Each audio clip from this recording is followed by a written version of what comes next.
This is Inside Indiana Business Radio for the morning of Thursday, February 5th, 2026. I'm Alex Brown.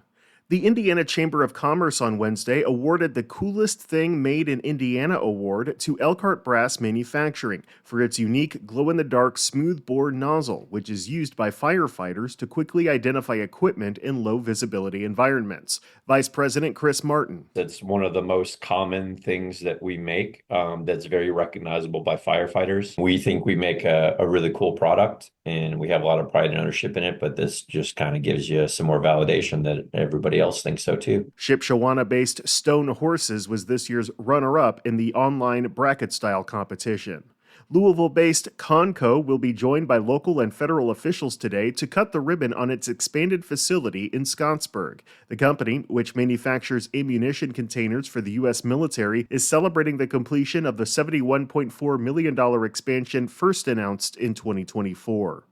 Lafayette-based trailer manufacturer Wabash is reporting full-year net income of $211.5 million in 2025 compared to a loss of $284.1 million the previous year. CEO Brent Yeagy said Wednesday that demand recovery in the freight market remains uncertain but shows early signs of growth in 2026.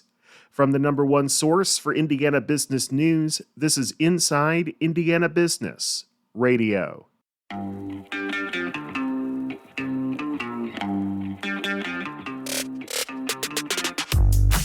Hello and welcome to Inside Indiana Business. I'm Gary Dick, coming to you this week from Northwest Indiana, Jeffersonville, Muncie, South Bend, in downtown Evansville, Terre Haute, Fort Wayne, Richmond, from one of the state's key entrepreneurial and innovation hubs, 16 Tech. Inside Indiana Business, Indiana's business news leader.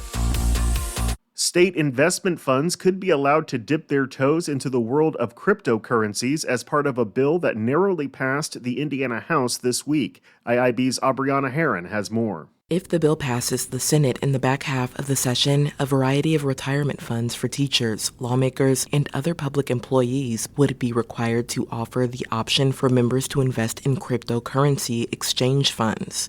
House Bill 1042 passed the House in a 53-42 vote. It appears to have support in the Senate Committee on Insurance and Financial Institutions, which heard the bill Wednesday. Republican Representative Kyle Pierce of Anderson, who authored the bill, emphasized it doesn't require anyone to invest in cryptocurrency, only that it gives state pension accounts that option. Representatives from the Indiana Public Retirement System, which manages state retirement funds serving more than 550,000 Hoosiers, said they have no issue with the legislation, but doubt there will be much interest in the crypto options. The bill does not allow pensions to invest in specific cryptocurrencies like Bitcoin or Ethereum, but it does allow for investment in cryptocurrency exchange-traded funds. It would also prevent local communities from restricting where cryptocurrency companies could set up shop.